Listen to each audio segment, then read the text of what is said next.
al- Also, yeah, thank you, Samer Hocam. We have also two friends who are joining us today, Ahsen and Onur. Onur is a PhD candidate and Ahsen is a master's candidate, so they will soon be finishing their thesis too. They are also from our cohort of ontological security studies in Turkey. So without further ado, I'll just briefly say hello to Professor Ralph and then just introduce him very quickly and then give the virtual floor to him. So we'll be talking about, as most of you know, we have been just doing these webinars for a while now. And then this is one of the few that we have been doing since the start of the year and from the last year too. And for this webinar, we are hosting Professor Jason Ralph from University of Leeds. And then we also agreed to talk on his newest paper published on Global Studies Quarterly, as you see on the screen as well, Securing the Self, Embracing Anxiety or Nurturing Growth, How the Pragmatism of Dewey, James, and Mead speaks to ontological security studies. Briefly, to mention Professor Ralph's work, it's immense work, actually, just to, talk about it for a few seconds. He's working on international society, global governance, and the UN, responsibility to protect foreign policy, pragmatic constructivist IR theory, ontological security. And he's a professor of international relations at the University of Leeds, as I said, and the head of the School of Politics and International Studies. He was also honorary professor of international relations at the University of Queensland. And he has authored many books on global learning, America's War on Terror, the State of the American Exception from Bush to Obama, Defending the Society of States, Why America Opposes the International Criminal Court, and Beyond the Security Dilemma, Ending America's Cold War. And his very most recent work brings philosophical pragmatism in from the margins of IR as a means of encouraging normative inquiry, and has published several articles. And this is one of the very few that we'll be talking today. On behalf of our group, I would like to welcome once again Professor Ralph and give the virtual floor to him. And very much welcome, very warm welcome to you. Thank you very much for accepting our invitation, Professor Ralph. Thank you so much, and thank you for the introduction. I will say that I am no longer head of the School of Politics and International Studies, and I'm quite grateful for not being at the school because it has quite a lot of responsibilities. So I'm keen to correct that one. But no, thank you for that and for the invitation. And as we were saying a moment ago, there's a little bit of personal ontological insecurity right now because I'm torn between my identity as an England football fan and an academic committed to discussing my research. And well, it was 1-1 at half time. We'll see what it is by the end of this seminar. Okay, thanks again for the opportunity to talk on this. It is published with that quite long title, but it kind of gives you an idea of the structure, three-part structure of the argument and the paper. And I'm very grateful for Global Studies Quarterly for accepting and publishing it, and for a great review process. All the reviewers engaged really rigorously and thoroughly, and it was a very good experience. And I know Ontological Security Studies is published quite a lot in that journal, and I would encourage others to submit their research there. Okay, so I thought I'd talk through the argument in hopefully about half an hour. I think you said that, by starting with what the problem is that the paper is getting to. And my entry point is those few articles, people like Brent Steele, Rosdale, Browning, Mitson, who have talked about the ethical questions that is raised by the study of ontological security. And in particular, the idea that securing the self from anxiety, ontological security, could possibly involve problematic routines, like routines that generate fear, and that the securitizing moves that we make to secure the self from anxiety could be normatively problematic if those securitizing moves come at the expense of the other, right? And we see this, quite a lot of ontological security work, but from an analytical, perhaps not normative perspective. For example, work on migration, where the foreign other is securitized, and there's a politics of fear that creates a sense of self and ontological security for insiders, but creates perhaps unwarranted exclusion and hatred of the other in the process. This speaks, I think, to the politics of fear that we associate with populist movements. And there's quite a bit of literature connecting populism to ontological security that preys on, and this I'll be talking about this in a few weeks in Istanbul, the link between populism and the politics of fear, and preys on this what is at the heart, perhaps, of ontological security, the anxiety and fear binary, that we can provide ontological security through routines that might be problematic because they generate fear and hatred of the other. Now, so my sense was that ontological security is touching upon this normative question, but I wasn't necessarily as satisfied with the answer, which is perhaps still restricted by this binary thinking of fear and anxiety. And the suggestion that the way we get beyond, say, a politics of fear and fear-generating routines is to embrace anxiety, by embracing anxiety. And this was the argument made by Browning. And my concern with this was that while I liked, I guess, the impetus behind it, which was to think about changing fear-inducing routines, to do that by telling people to embrace anxiety, while it might be well motivated, I didn't think it was very compelling normative message, and not enough to compete politically with the populist message of embracing fear and promoting fear.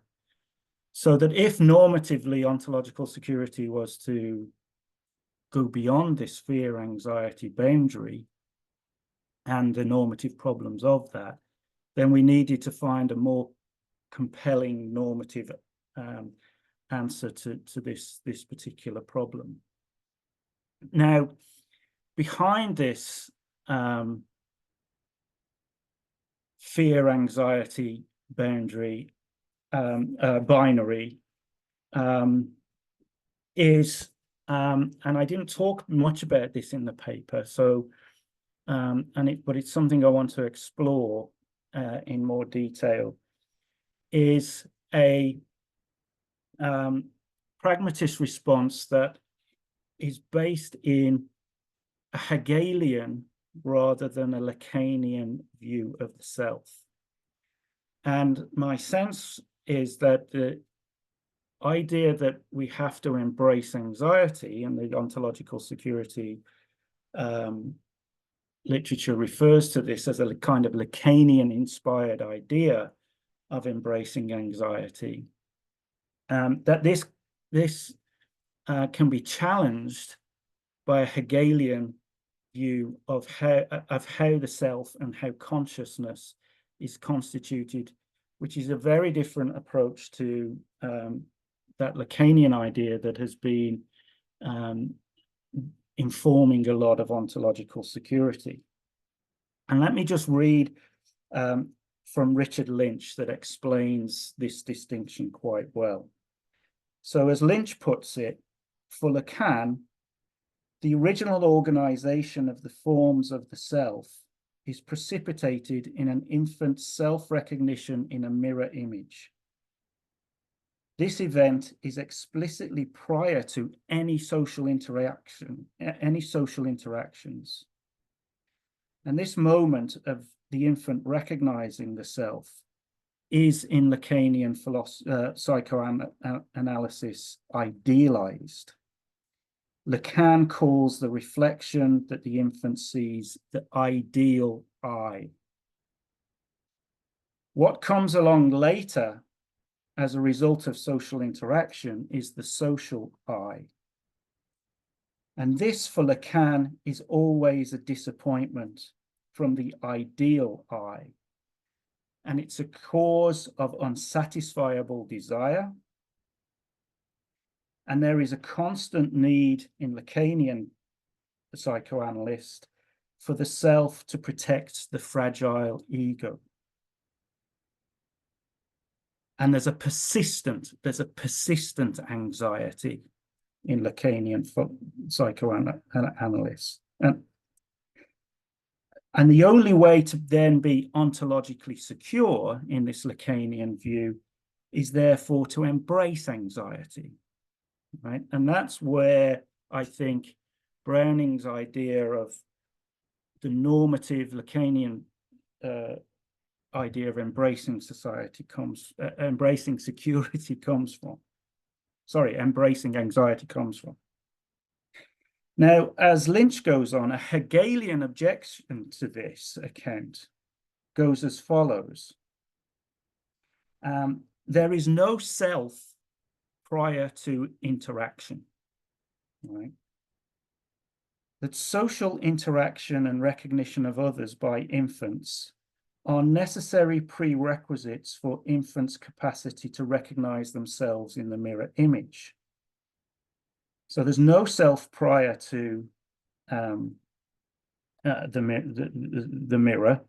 There must be mutual recognition with another rather than self-recognition in the other.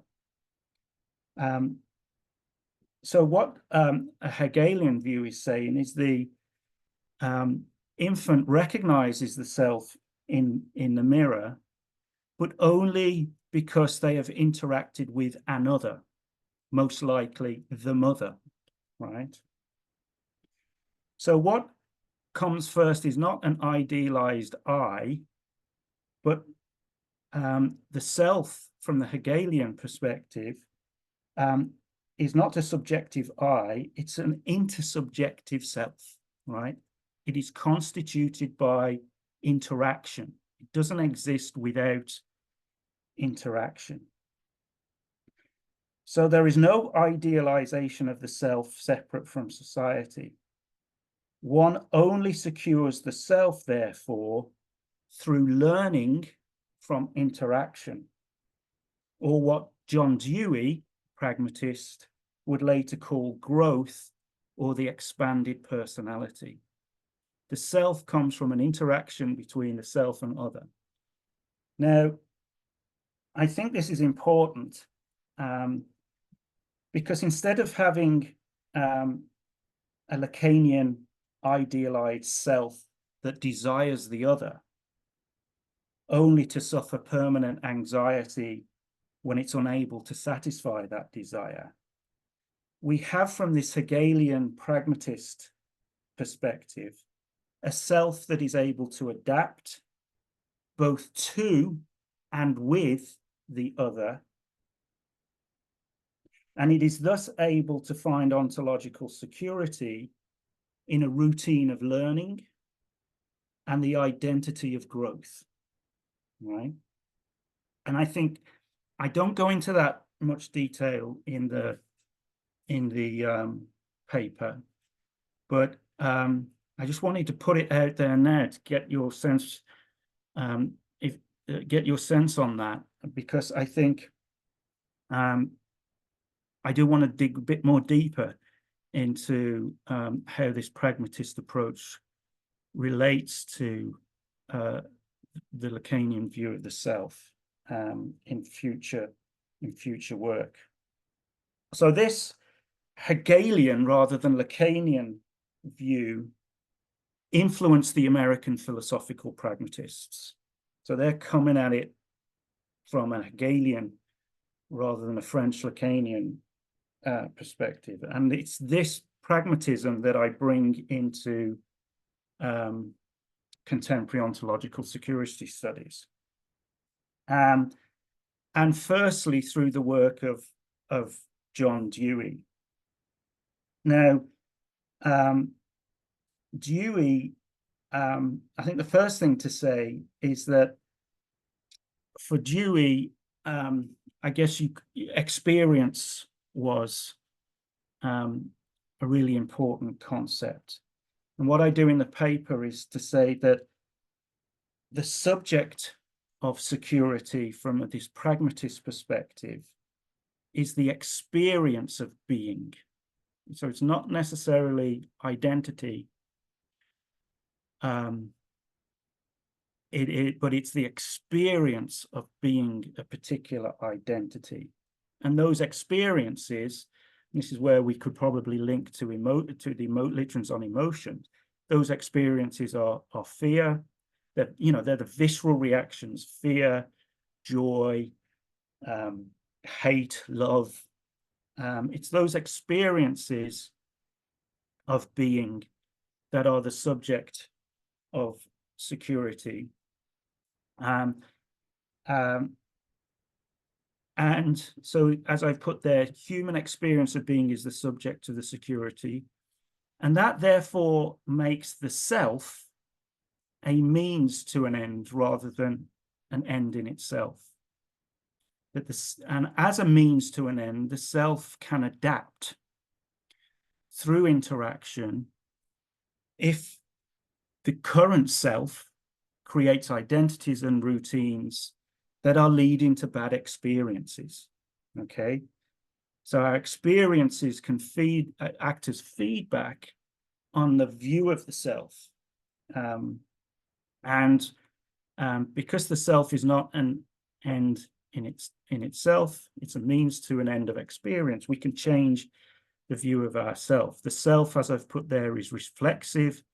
It's able to learn from interaction, and it can become, rather than be, it can become, it can grow, and it can become experienced, right? Now, Dewey, writing in English, talks about the double-barreled meaning of experience, because in English we use the word experience as a kind of emotional experience. In German, it's called Erlebnis, whereas when we become experienced, when we gain wisdom through learning, we still use the same word in English, right? Whereas in German, Erfahrung, hopefully I've got those the right way around. I am trying to learn German.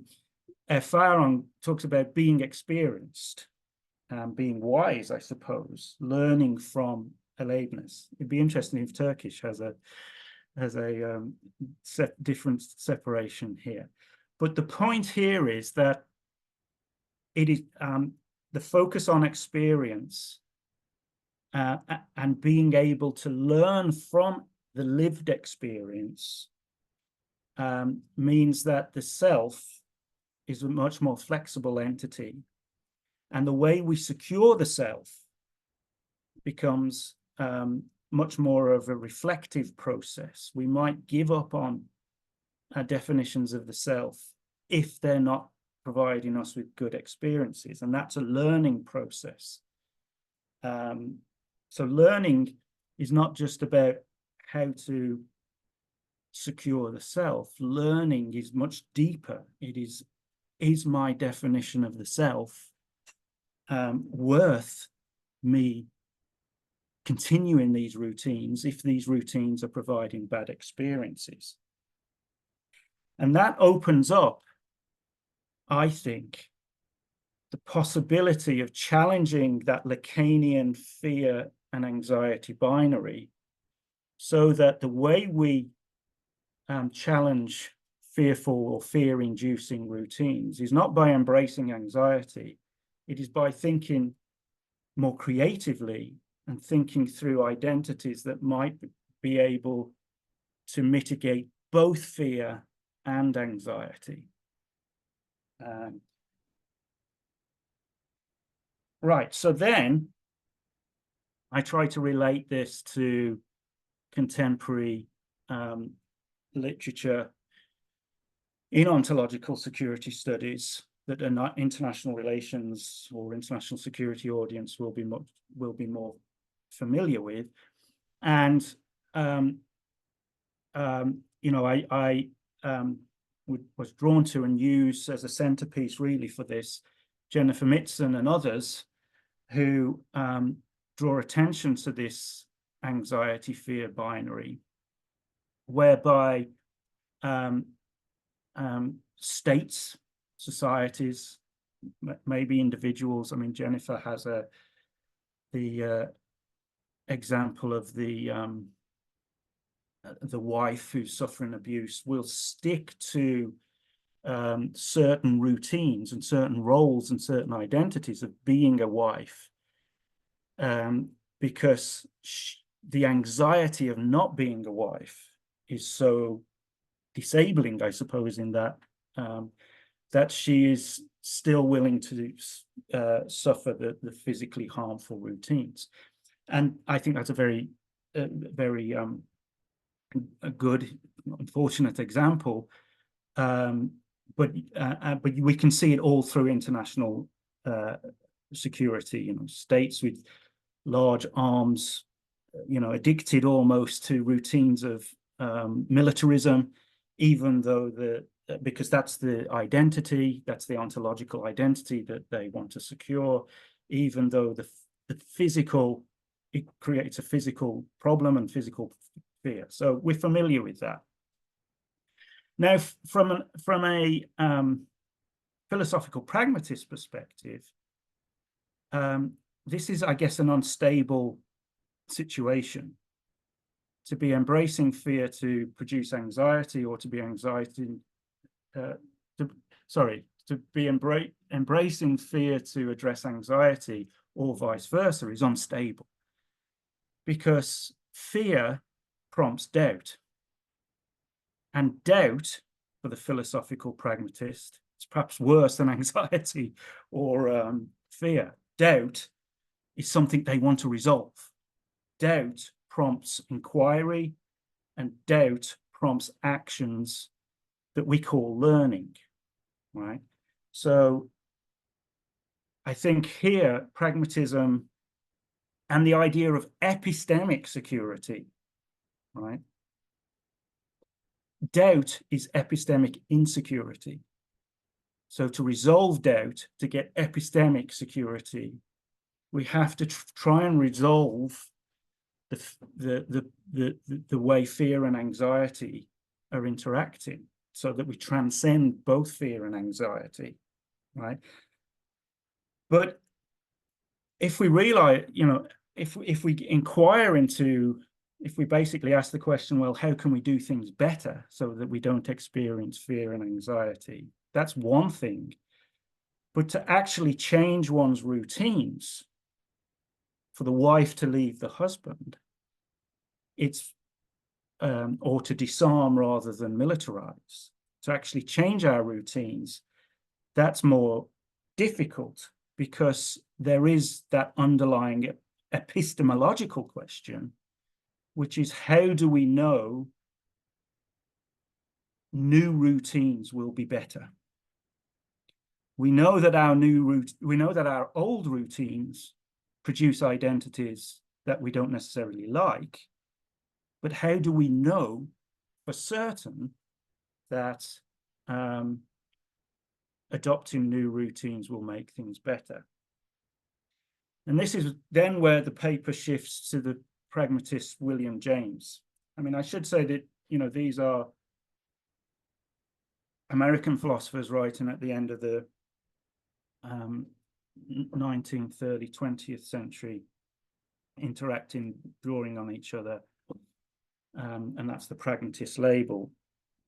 This question of how to address doubt, I think James is helpful, because James reminds us that our existing routines, they're often based themselves on faith, right? Not certainty, right? So we don't have to be certain before we change our routines, because we're not really certain about our existing routines. Our existing routines are often based on faith. And a good example that's always stuck with me, I think it, well, I can't remember who I heard it from now, but it's like when we step on an aeroplane, right? Or even in a car or on a train, right? We don't know the mechanics of the airplane, right? So that we don't have absolute proof, certainty of what we're doing, but we have faith that the plane is going to get us from here to there. So our routines are often, our daily, everyday routines are often based on faith.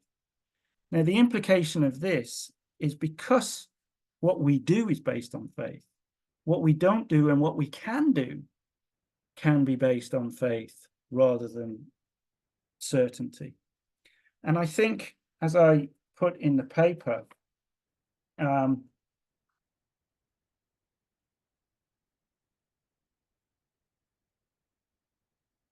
what do I say? So I say fear prompts doubt, and despite the anxiety generated by change, faith gives us time and the resources to come to terms with a reconstituted identity in ways that resolve both doubt and fear. Faith, in other words, helps us to wean ourselves off dangerous routines by encouraging us to believe that future identities will not be so demanding. Future identities will not demand fear, will not demand violence, will not demand that we suffer physically. We can change, and to have faith, it gives us the time for that change to come about, right? So I think this is where, now, we're not necessarily talking about religious faith here. Whenever I talk about this, people think, because certainly in English and Western, that idea of faith is now it can be religious faith, but like my example of the aeroplane, it could be faith in science, right? So what we're just talking about here is faith in a more abstract concept. And there's a discussion in the paper about faith in democracy as a method of learning, that inclusivity, empathy, these democratic values encourage inquiry, they encourage social learning, and that faith in democracy, given that it's so challenged throughout the world at the moment, is I think an important message from pragmatist philosophy. But let me push on, because I want to leave time for questions and discussion. So faith is important in getting us to change and learn, but faith in change, and that's what I take from Dewey and James, but faith is contingent, right? It doesn't just mean, I don't think pragmatism is idealism. Yeah, right. It's not saying change is easy and all we need to do is change. And let's have faith in change. Well, that could be blind faith, which is what the interwar idealists suffered from. and which opened the door to realism in international relations. That was a kind of blind faith in a way. But faith in change is contingent. Faith can be important in getting us to change, but it has to be grounded, right? So go back to Jennifer Mitson's security dilemma. A state might want to end its habit of large defense spending. It might want to change its militaristic identity because that's creating bad experiences either for democracy or social spending or whatever. A state might want to end the habit of large defense spending. But what about those deterrence relationships that rely on large defense budgets? You might say, well, we can have faith in the enemy changing, but that faith might be misplaced. And this is the security dilemma. Uncertainty is not so easily dismissed. And this is where I draw on the next kind of pragmatist in the line, George Herbert Mead. And Mead reminds us of that Hegelian point, right? That the self is a product of social interaction and learning. But I think what's important for Mead in this part of the paper is that that doesn't just enable the self to protect its experiences by adapting to the changing environment. It also enables the self to reconstruct the environment around it in a way that helps it to help itself change the problematic identity, right? Now that's easier said than done again. So the question is, what are the strategies for changing the environment and creating a new environment that helps you change yourself?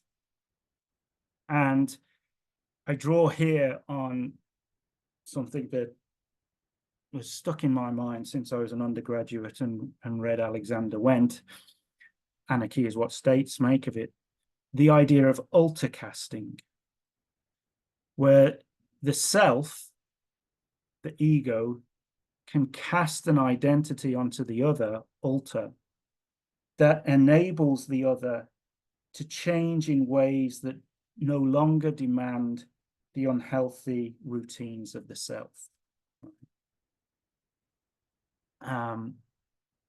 You know, and you can think of, you know, this is why I like ontological security a lot, because it's to do with identity, self, anxiety, ego, and everything. It's very personal, right? You can think of personal examples, you know, and it's like, you know, if me going out with my friends is leading to unhealthy practices, you know, I can either leave the group but I would not rather not do that. But I could say to the group, the environment, look, help me change myself by changing your, you know, and that's you know, easier said than done, but it's a way of changing the peer pressure from international or personal society to change your own fear-inducing or anxiety-inducing unhealthy practices. And Wendt was very much informed by Mead. And he takes this idea of alter casting to explain the end of the Cold War, which is the example I draw on at the end of the paper. You know, that Gorbachev, with the unhealthy practices of the Cold War, realized that those had to change the Soviet self. But in order to do that, he cast the United States into a more friendly role, which if the United States reciprocated, and there's a question of whether it did or not, which I'll come on to in a moment, would enable the Soviet Union to change itself And that's the strategy of alter casting. But it comes from this kind of pragmatist idea that the self can learn, the self can grow, change its identity in a way that enables it to transcend fear and anxiety. Now, the question of whether the West did reciprocate changing Soviet identity, I think, is at the center of the NATO expansion debate, right? Which I don't have time to go into. But I think that idea of ending the Cold War through strategy of alter casting and what Mead and Dewey would call intelligent interaction, that is empathetic towards the other, and can even transcend the self and other into what Gorbachev would call a common European home, or what Dewey would call a public good, what security studies literature would call a security community. The idea that those identities could be transcended for better experiences, I think, is part of a cultural repertoire. I draw on Cash's point there for thinking beyond the current situation in Europe. Okay, just to conclude then, you know, I guess hopefully the main contribution is that what I'm trying to do is, you know, acknowledge the very vibrant analytical agenda that ontological security studies has, and it's, you know, great work. And I don't, you know, I'm not critical of all the analytical and explanatory work that ontological security studies is doing. It's really important. Hopefully this paper will say that ontological security can add a bit more. It can add a normative, ethical point, which, if it chooses to draw on pragmatism rather than Lacanian philosophy or psychoanalysts, that normative point would be a faith in and a commitment to democratic practices, fallibilism, inclusivity, empathy, deliberation, interaction with the other, as a method of both individual and social learning. And that's where I'll stop. Thanks so much. Thank you so much, Professor. That was a lovely, lovely talk, I think, of your paper. And I think it brought up many questions on our side as well.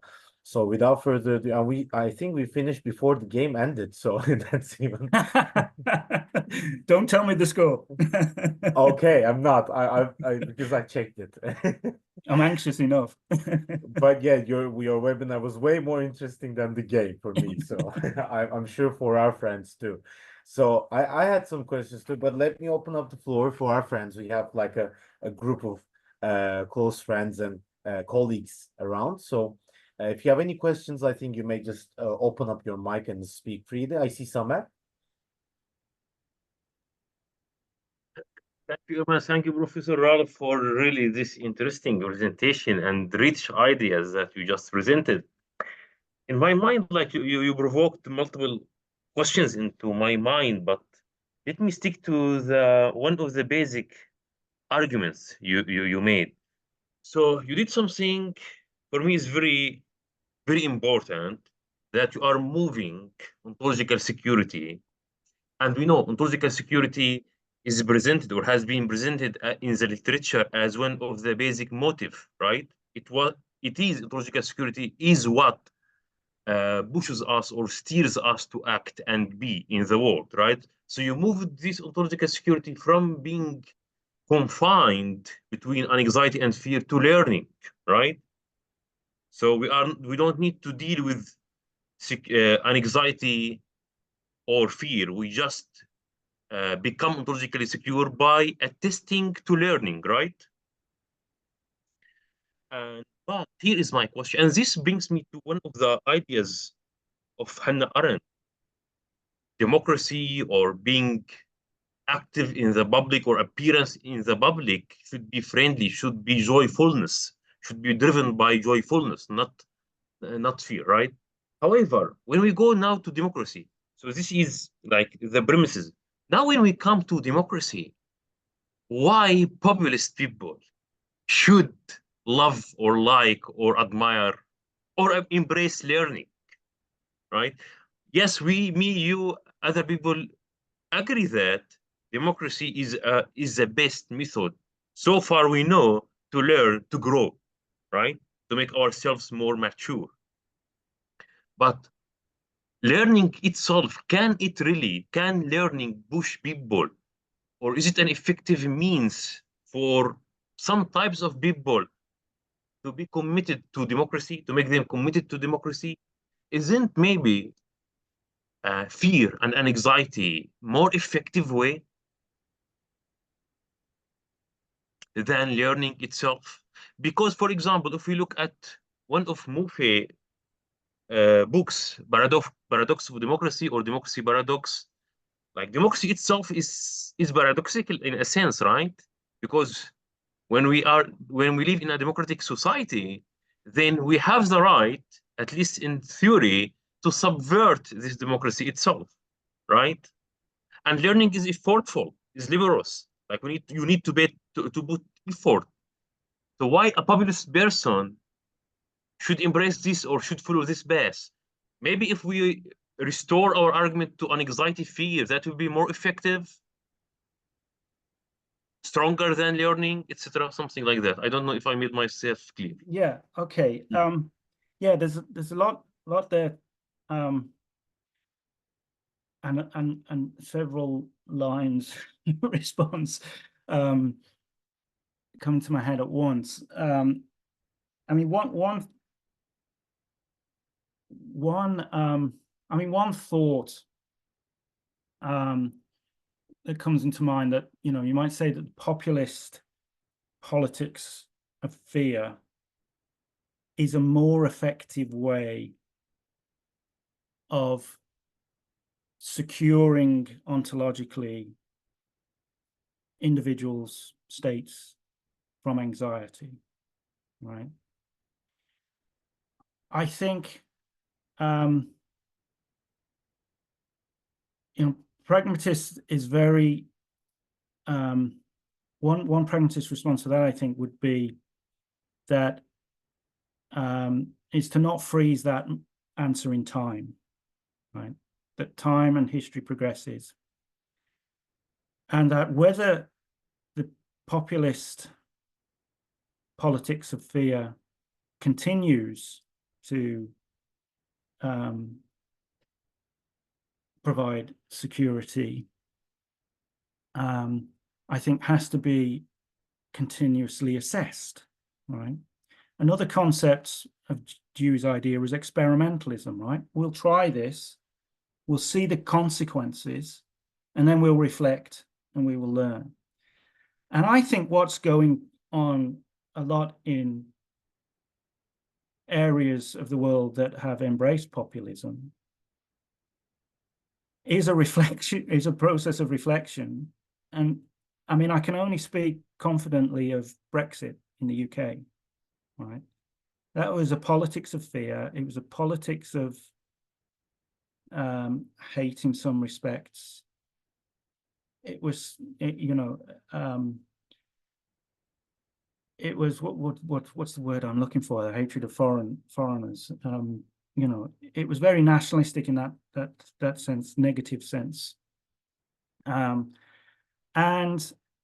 now people have experienced Brexit, and they're like, well, we were fed a lie and we don't like it. And the government that led us into Brexit is going to get soundly defeated in a couple of weeks' time. Actually, I'm in Istanbul on our election day, so I've had to post my vote. But I think so that process of learning, I think, does happen as an empirical fact, and it leads us to reflect on certain politics that in the past have tried to provide ontological security. Now, I guess my point in the paper is that if we say to those people that are reflecting on the experiences of populism and are not quite, they don't quite like it, But if they are reflecting on that and think we want something different, but all they can get from ontological security studies is anxiety, right? Because you either have fear or you have anxiety. Well, no, they're going to choose fear, right? Because ontological security tells us people run away from anxiety. So if we are to offer something that is different to the populist message of fear, is we need to provide a more compelling identity that people can embrace. And I think pragmatism allows us to do that.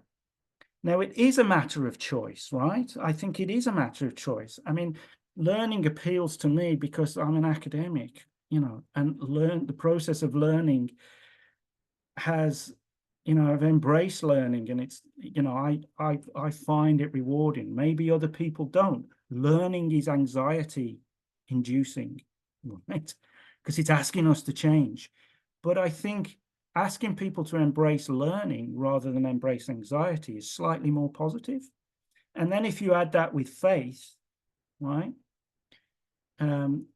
Faith broadly understood that the future can be better, then I think that combined gives a more progressive, and this is what I'm interested in, a progressive politics, and recovering progressive politics after liberalism, which has induced anxiety, and after populism, which has induced anxiety and fear, that we can recover a progressive faith in learning. And democracy as a form of social learning, I think, is at the center of that.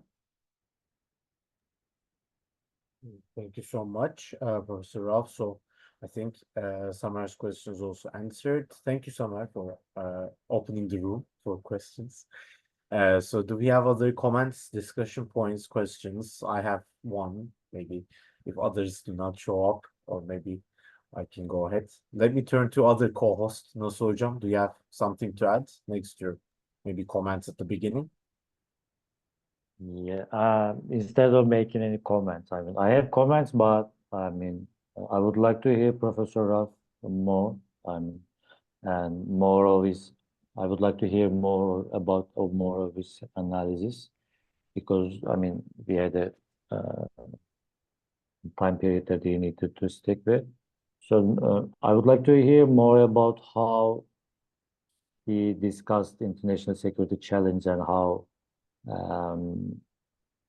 pragmatist OSS could help us understand better what happened, what went wrong in Russia-Europe relations, or or regarding NATO's expansion. Yeah. Okay. Thanks. Yeah. So it's in the paper. I mean, firstly, it's in the paper to illustrate kind of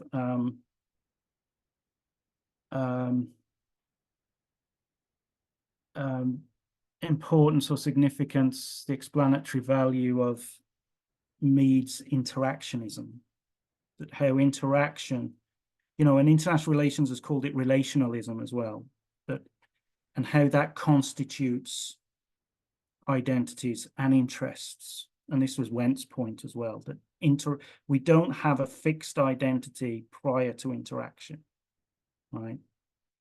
And you can put this in the kind of post-Cold War NATO-Russia relationship,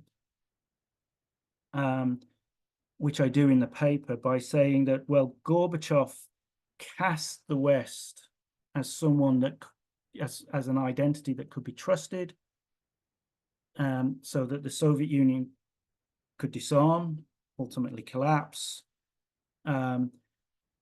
But hey, guess what? Look what's happened. NATO's actually expanded, right? NATO didn't end the Cold War. NATO carried on the Cold War.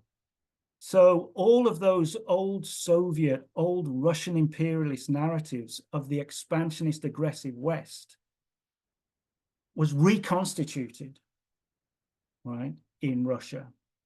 And now that sounds like a Mearsheiman type argument. But in the paper, I also draw on Vincent Pouliot's constructivist argument, right? They're both kind of saying that what Russia is a consequence of the interactions with the West. So now I don't make the Mearsheimian argument that therefore the West was to blame, right? Because Russia has to take responsibility. Putin particularly has to take responsibility for itself in an ontological sense, right? And ultimately, what Mearsheimer excludes from the analysis, which is a kind of East-West thing, NATO, Russia, is the people in the middle, at least the Ukrainians, right? And I think it was and the Baltics and the the Finns and all of those that are on the border. It was Russia's failure to reassure them of their identity and security that led them to call NATO in. It wasn't NATO expansion, it was East European invitation, right? So but you could make that without a kind of pragmatist ontological security argument, but I think what pragmatism with its normative commitment would then say, and when pragmatists like Dewey and Jane Addams talked about foreign policy, they disagreed, right? So pragmatism is not a strict foreign policy type, just like realism or liberalism isn't. Realists will disagree, liberals will disagree on specific foreign policy points. Pragmatists will disagree with this, but I make the argument that I think what pragmatism leads to here is a defense of Ukrainian democracy without escalating to a nuclear level, which speaks for itself in my mind. But then trying to reconstitute this East-West binary that European security has got itself back into with more relational interaction, transnational interaction. And the only evidence I can see that kind of work is being done at a transnational level that would change Ukrainian, Russian, and European identity from the bottom up is I cite the work of transnational feminist movements and their effective dialogue, emotional, relational dialogue that tries to get over the self-other, friend-enemy binary. And that's where I think Jane Addams linked to pragmatism, feminist pragmatism at that level, I think is a way of reconstituting a European security community. So now that might sound very idealistic and utopian in the current moment, and it is, but it's possible. It has changed in the past. So I think because it's possible, there's a responsibility to make it possible in the future. Yeah, I think that one's also answered. No, Hocam. Thank you very much, Professor Ralph. So as we are at the turn of the hour, so I would like to turn once again maybe to Ahsen Hocam, Mine Hocam, Karal Hocam, Mehmet Hocam, Ali Hocam, if they have any further discussion points, questions, or I can have a go and then we can finally conclude the session without taking Professor Ralph's time. Let me check the chat box real quick if we don't have any.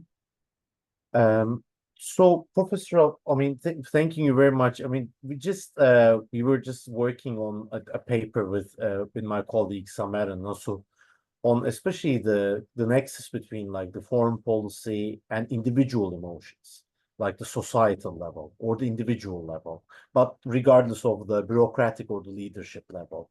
So I would like to maybe ask, like, as your opinion, maybe on our further research notes, let's say, can we like have maybe, is it too overstretching of Dewey's concept of growth and pragmatism if we take it to emotions in international relations and get out of the maybe dualistic box of like fear, anxiety, and maybe uncover other emotions like maybe resentment or like sadness or grief, maybe kind of the nexus between emotions and moods, like short duration versus long duration emotions and moods, etc.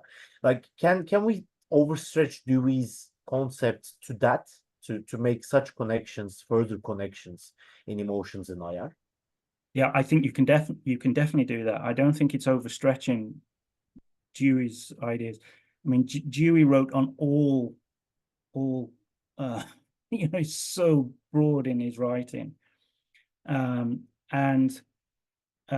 he writes at all levels, in individual, social, state, international, right? And the fundamental linking point is, I think, reflexivity. That and he writes a lot on habit, right? A habit of thinking, a habit of doing, and how these can control us, but they needlessly control us, right?